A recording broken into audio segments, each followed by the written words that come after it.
السلام علیکم۔ کیا آپ جانتے ہیں کہ دنیا میں ہر 30 سیکنڈ میں ایک اموات ہیپاٹائٹس بی یا سی کی وجہ سے ہوتی ہے؟ تو آئیے آج بات کرتے ہیں ہیپاٹائٹس بی اور سی کے اوپر۔ WHO کی حالیہ رپورٹ کے مطابق 254 ملین لوگ ہیپاٹائٹس بی اور 50 ملین لوگ ہیپاٹائٹس سی کا شکار ہیں۔ پاکستان میں 10 ملین لوگ ہیپاٹائٹس سی اور تقریباً 3.8 ملین لوگ ہیپاٹائٹس بی کا شکار ہیں۔ PMA کی رپورٹ کے مطابق صرف 25 سے 30% لوگوں کو اپنی بیماری کے بارے میں علم ہے۔ شروع میں کیونکہ اس بیماری کے اندر کوئی علامات نہیں ہوتی، اس لیے اس بیماری کو خاموش بیماری بھی کہا جاتا ہے۔ ہیپاٹائٹس بی اور سی کا وائرس ایک انسان سے دوسرے انسان کے اندر بلڈ کے تھرو، انفیکٹڈ سرنج کے تھرو، ریزر کے تھرو، سرجیکل اور ڈینٹل پروسیجرز کے تھرو، کاسمیٹک پروسیجرز کے تھرو اور سیکس کے تھرو ٹرانسمٹ ہوتا ہے۔ ہیپاٹائٹس کا وائرس جب آپ کے جسم میں منتقل ہوتا ہے تو شروع میں اس کی کوئی علامات نہیں ہوتی۔ بہت ٹائم کے بعد جا کے لیور کی کمپلیکیشن سامنے آتی ہیں، تب تک کافی دیر ہو چکی ہوتی ہے۔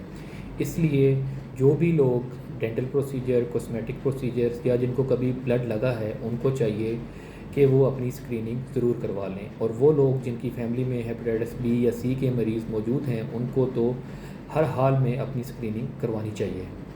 آئیے اب بات کرتے ہیں ہیپاٹائٹس سی اور بی کے ٹریٹمنٹ کے اوپر۔ ہیپاٹائٹس سی سے ریلیٹڈ جو نئی دوائیاں موجود ہیں مارکیٹ کے اندر، وہ تقریباً 95% لوگوں میں اس کے وائرس کو نیگیٹو کر دیتی ہیں، اور اس کا رسپانس بہت اچھا ہے۔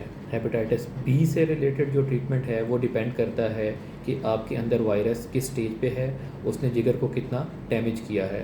ہیپاٹائٹس بی کے مریضوں کے اندر ضروری نہیں کہ آپ کو دوائی تجویز کی جائے، بلکہ ریگولر مانیٹرنگ بھی کی جاتی ہے بہت سارے پیشنٹس کے اندر۔ آئیے آخر میں بات کرتے ہیں ہیپاٹائٹس سے ریلیٹڈ متس کے اوپر۔ کیا ہیپاٹائٹس کے مریض کے ساتھ کھانا کھانے، ہاتھ ملانے یا پانی پینے سے ہیپاٹائٹس پھیل سکتا ہے؟ اس کا جواب ہے نہیں۔ اسی طرح کن لوگوں کو ٹیسٹ کرانا چاہیے؟ ضروری نہیں کہ آپ کے اندر جوائنٹس ہو تو آپ ٹیسٹ کروائیں۔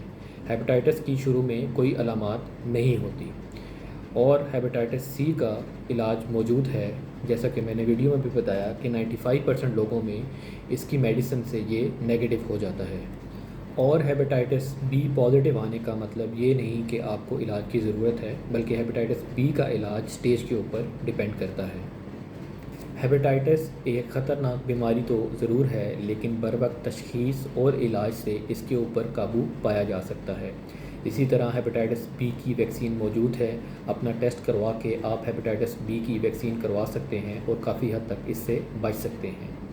اسی طرح جن لوگوں کی فیملی میں ہیپاٹائٹس ہے، یا جو لوگ جنہوں نے کبھی کاسمیٹک پروسیجر، سرجریز یا ڈینٹل پروسیجر کروایا ہے، تو ان کے لیے ضروری ہے کہ وہ علامات کا ویٹ نہ کریں، بلکہ اپنا ٹیسٹ ضرور کروائیں، کیونکہ بچاؤ ہی اس کا ایک واحد حل ہے، تاکہ ہم اپنی سوسائٹی سے اس وائرس کو نکال سکیں۔ بہت شکریہ۔ اللہ حافظ۔